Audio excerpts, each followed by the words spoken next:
बात महाराष्ट्र की करते हैं, जहां मुख्यमंत्री कौन बनेगा ये सस्पेंस अब तक खत्म नहीं हुआ है। चुनाव के नतीजे 23 नवंबर को आए थे, ये आप जानते हैं, और आज 2 दिसंबर का दिन है। लेकिन प्रचंड विजय हासिल करने की वाली महायुति अभी तक मुख्यमंत्री का नाम फाइनल नहीं कर पाई है।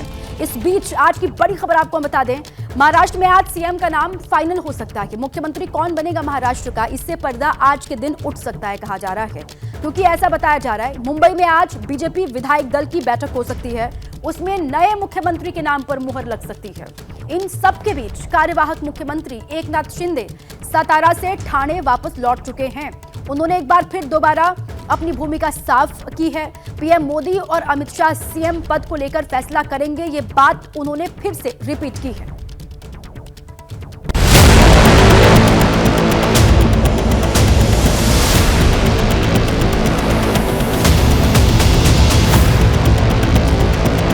की तारीख घोषित हो गई है, स्थल घोषित हो गया है, पर सीएम अभी तक घोषित नहीं किया। अरे भैया, उनकी मीटिंग है ना विधानमंडल पक्ष की, उनकी मीटिंग है, उसमें तय हो जाएगा। क्यों चिंता करते हो? 5 तारीख तो हुई है, तो आप चिंता मत करो, सब बराबर हो जाएगा।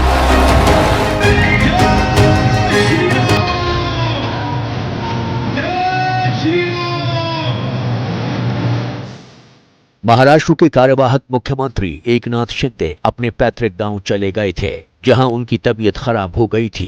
सतारा में शिंदे ने सीएम पद को लेकर जो जवाब दिया, उससे तस्वीर भी साफ होती दिख रही है। उन्होंने साफ कह दिया कि पीएम मोदी और गृह मंत्री अमित शाह जो फैसला लेंगे वो उनको मंजूर होगा। सरकार जो है ये जनता की आवाज वाली सरकार है। जनता को जैसे सरकार चाहिए वैसे सरकार मिलेगा। मैंने बुधवार के दिन पूरी तरह मेरी भूमिका स्पष्ट की हुई है। आदरणीय प्रधानमंत्री जी, आदरणीय गृह मंत्री अमित भाई, भारतीय जनता पक्ष के अध्यक्ष नड्डा जी जो मुख्यमंत्री पद के बारे में तय करेंगे, उसको मेरा पूरा समर्थन मैंने ऑलरेडी दे दिया।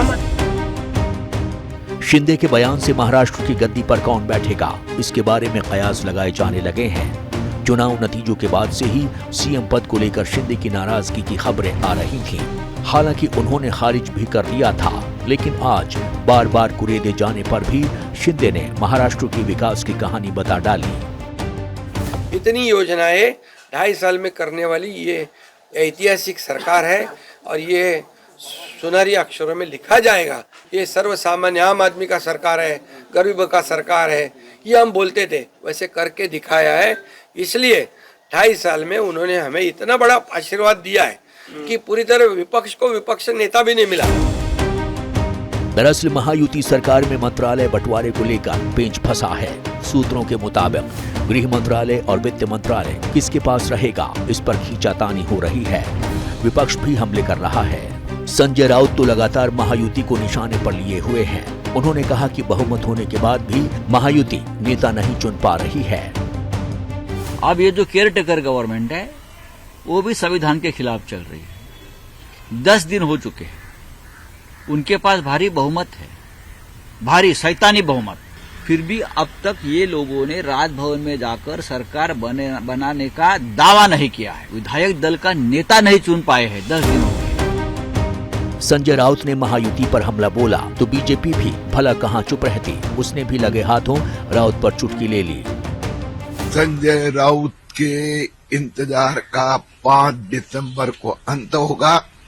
5 दिसंबर शाम को 5 बजे महाराष्ट्र को फिर एक बार बढ़िया मुख्यमंत्री मिलेगा।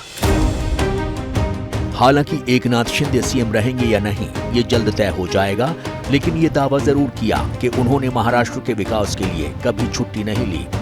दिन रात एक कर दिया, लेकिन कुर्सी बरकरार रहेगी या नहीं इस पर जवाब दिया, लेकिन दार्शनिक अंदाज में। हमारे सभी तीनों दलों में समन्वय है, और हमें क्या मिला और इससे ज्यादा हम जनता को क्या देंगे, महाराष्ट्र को क्या देंगे। अभी हमारी जिम्मेदारी बढ़ गई है, क्योंकि महाराष्ट्र की जनता ने हमें भर भर के दिया है। अभी हमें उनका विकास करना है, ये योजनाएं को आगे बढ़ाना है, इसके पीछे हम काम करेंगे। बीजेपी के मुताबिक सीएम का शपथ ग्रहण समारोह प्रधानमंत्री नरेंद्र मोदी की मौजूदगी में 5 दिसंबर को शाम 5 बजे मुंबई के आजाद मैदान में होगा। शिंदे भले ही सीएम कौन बनेगा न बता पाए, लेकिन उनकी ही सरकार में डिप्टी सीएम रहे एनसीपी के अजीत पवार ने कह दिया कि नया सीएम बीजेपी से ही होगा। आमच्या महायुतीचं सरकार स्थापन करायचं एवढा निर्णय झाला। भाजपचा मुख्यमंत्री होईल तोही निर्णय झाला। राहिलेले 2 पक्षाचे 2 उपमुख्यमंत्री होतील। महाराष्ट्र में सीएम पद की टेंशन सिर्फ महायुति की नहीं है। महाविकास अघाड़ी भी शिंदे पर हमला करने में जुटा हुआ है। कांग्रेस का आरोप है कि बीजेपी किसी की सगी नहीं है। जब तक शिंदे काम आए यूज किया और अब सीएम की कुर्सी भी छीनने में लगी हुई है। जब इस्तेमाल कर लिया, उन सब कुछ कर लिया, तो यूज एंड थ्रो पॉलिसी के तहत उनको निकाला और दूध में मक्खी की तरह फेंक दिया। भाजपा एक ऐसी पार्टी है जिसकी राजनीतिक में कहीं भी विश्वसनीयता नहीं है। उद्धव ठाकरे की शिवसेना ने तो महाराष्ट्र में सीएम पद की रस्साकशी को लेकर यहां तक कह दिया कि सब कुछ बीजेपी की मर्जी से तय हो रहा है।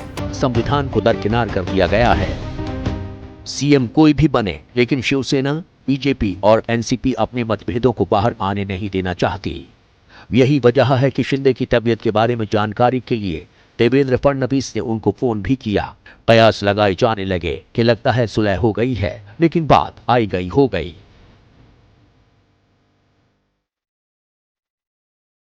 इस बीच बैठकों का दौर जारी है।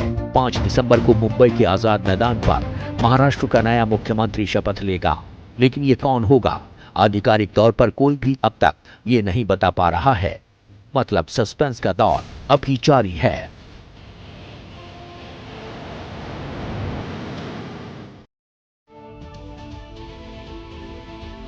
महाराष्ट्र में 5 तारीख को शाम 5 बजे नई सरकार बनेगी, ये तय है।